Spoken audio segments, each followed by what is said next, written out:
이런 말을 하면 그분에게 좀 신뢰가 될지 모르지만 필요할 때 저를 불러서 만났죠. 아하. 아, 예, 예. 정치적으로 가장 중요한 분이 됐고 그래서 기꺼이 가서 만납니다. 그런데 이재명 대통령 처음 제가 만나고 왔을 때에 이 보수권의 유튜브 또 보수권의 소위 시사평론가 이런 사람들이 수도 없이 달려들어서 정규제 변절자 아이고. 이재명의 푸들이다 뭐 이런 얘기로 도배질을 했어요. 그런데 그때는 못 참겠더라고요. 예. 다른 변호사 친구한테 전화를 해서 이런 일이 있어서 내가 도저히 이런 모욕적인 발언은 견딜 수가 없다 하고 얘기했더니 그 정도 같으면 뭐 미친 소리 들었다고 생각하고 잊어먹으세요 이러고 그러더라고요. 그래서 내가 정신을 차렸죠. 아, 넘어가야 되는 거구나. 제가 알기로는 조필님께서 이전에는 그 이재명 이재명 대통령을 많이 꽤 비판을 하신 걸로 알고 있거든요. 옛날 같으면 안 마주 앉으셨을 것 같은데요. 윤석열 씨는 국사범이고 이재명은 잡범이다. 이런 말을 하셨죠. 제가 쭉 예. 해왔죠. 예, 예. 그 윤석열이 대통령이 될 때, 네. 그 조필님께서 그때 경고를 많이 하셨거든요. 네. 유권자들도 책임이 있다. 네. 그리고 윤석열은 정권을 잡으면 반드시 사고를 칠 것이다. 네. 그때도 근데 이재명을 인정하지는 않으셨던 것 같거든요. 네. 근데 최근에는 그 이재명에 대한 평가가 상당히 크게 바뀌셔가지고 어떤 뚜렷한 계기가 계셨나 그게 궁금했어요. 계기라고 하는 것은 물론 구체적으로는 뭐 어떤 계기들이 있습니다. 근데 제가 이재명 대선 후보가 측에서 연락이 왔어요. 한번 예. 만나자고. 그래서 깜짝 놀랐죠. 이 사람이 왜 나를 만나자고 하나. 그래서 만났는데 보자마자 얼마나 웃음이 나오는지. 아니 그냥 둘이서 처음 보자마자 보자마자? 배꼽을 잡고 손을 잡고 같이 웃었죠. 그래요. 어떤 상황이죠? 보통 악마라고 알려져 있다고 들었는데. 물론 이제 그 전에 약간 이제 이재명에 대해서는 과도하게 악마화되어 있다는 주장을 내가 조금씩 했어요. 소위 이재명을 거짓말장이로 만든 소위 공직선거법 위반 사건입니다. 예. 골프를 같이 치기까지 했는데 네가 어떻게 김문기를 모르느냐는 그 문제였어요. 그런데 1심에 유죄를 받고 2심을 앞두고 있을 때입니다.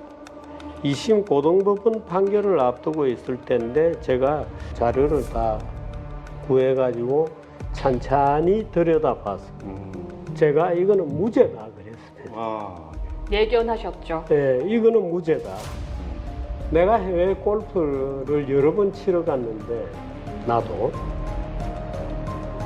4년, 5년 전에 누구하고 골프를 같이 쳤는지 전혀 기억이 안 난다. 근데 그거를 너는 왜 기억을 못 하느냐고 추궁하는 거다. 네. 나는 김문기를 모른다. 김문기를 모를 수밖에 없죠. 왜? 자기 시장인데 시의 자회사의 과장급이에요. 모를 수도 있고 알 수도 있고. 니는 알았어야 된다고 윽박 지르는데 불과하지. 그게 무슨 증거가 되냐고 제가 이거는 무죄로 판결이 나야 옳은 판결이다 하고 이제 주장을 하기 시작했죠. 무죄가 났죠. 예, 그렇죠. 2심에서. 네. 고등법원에서 판결문이 나오니까 정규제가 다시 보자 정규제 이렇게 된 거죠. 예. 그 전후였어요. 보자 그래서 후보자 뭐, 시절이었죠. 예, 못 볼 이유가 없다 그렇게 해서 둘이서 손을 잡고 한참을 웃었어요. 너무 재밌었어요. 근데 그럼에도 불구하고 대구 경북은 특히나 이재명 비토 정서가 워낙에 강해서 아직도 잠정적인 범죄자, 거짓말쟁이 이렇게 알고 있는 분들도 많이 계세요. 예. 뭐 지금 취임 이후에도 탄핵 집회를 계속하고 있는 것이 또 안타깝게도 대구 경북이기도 하거든요. 이재명 대통령 직접 만나보시니까 좀 이런 사람이다. 그분이 2년간은 아닙니다. 이념가는 아니다. 네. 오. 제가 볼 때는 이재명 대통령이 좌익적 성향을 지금 많이 가지고 있습니다. 예. 그렇다고 그분이 이념가일 거냐? 저는 그렇게 보지 않습니다. 어릴 때부터 좌익의 밭에서 큰 거예요. 어떤 얘기라 그러면 당연히 좌익적 공식을 가지고 있죠. 예. 그 좌익적으로 생각합니다. 근데 문제가 조금 커서 조금 들여다보자 하고 가지고 와봐 하고 들여다보고 말하자면 문장 하나하나 풀기 시작하면 이재명 대표는 오히려 우파적 판단을 내릴 가능성이 굉장히 많은 사람이죠. 그렇게 보세요. 예. 좌파 그룹에서 컸고 성남시라고 하는 굉장히 거친 그러니까 거기서 컸거든요. 네. 그러니까 이재명의 멘탈은 굉장히 좌파적일 것이다고 또는 대한민국에 대한 부정적 인식을 가지고 있을 거라고 충분히 짐작할 수 있죠. 그런데 만나서 얘기를 이렇게 차근차근 해보잖아요. 그럼 굉장히 다른 면을 발견하게 돼요. 본인도 대통령 후보가 되어서 자기가 생각하는 방식이 약간 다를 수 있다는 것을 느낀 것 같아요. 이재명 대통령 후보 시절에 그 중도 보수를 표방을 했었잖아요. 네, 그러니까 이재명으로서 선거 전략상으로도 정규제라든가 또는 종합제라든가 이런 분이 필요하죠. 국힘당 진영에서는 아무도 안 움직이니까 가운데 언론계에 있는 종합제 정규제하고 미팅하는 모습을 보여줌으로써 중도층에 어필하겠다는 분명한 전략을 가지고 접근한 거죠. 좌파의 풍경으로 자란 사람이 그 대통령이 되어서 중도 보수를 표방해서 대통령이 되셨는데 주필님 보시기에 지금 대통령이 된 이재명은 중도 보수인 것 같습니까? 어떻게?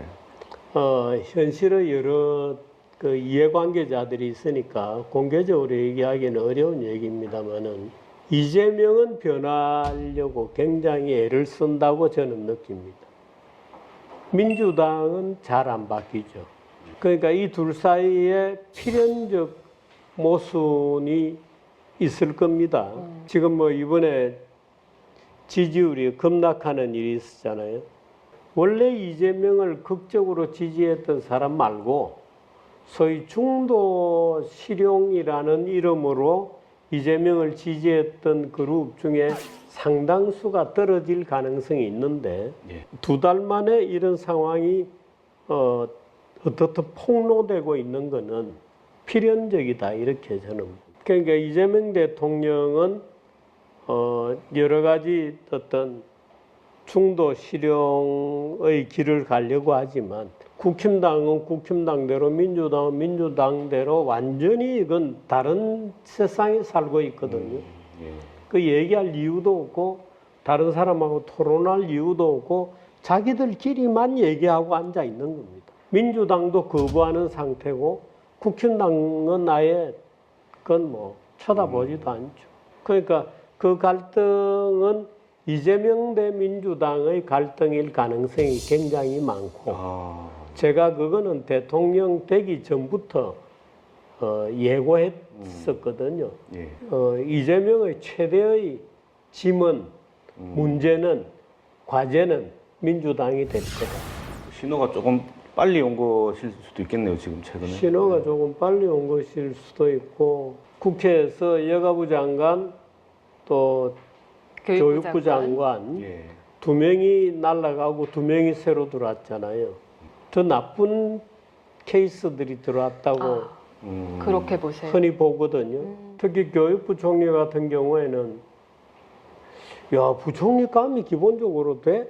이제 이런 지적들이 많이 나오는 분위기도 합니다만은 뭐 죄송합니다 본인에게는 이재명의 인사였을까? 이제 이런 얘기들을 할 수 있죠. 집요하게 말하자면 강선우를 낙마시키고 했던 그 그룹의 인사였을 가능성도 있죠. 야, 이거는 민주당이 정권을 성공시키려고 하는 욕구보다 이념적 성향에 사로잡혀 있는 것 같다? 그런 것 아니야? 이런 의구심이 들죠.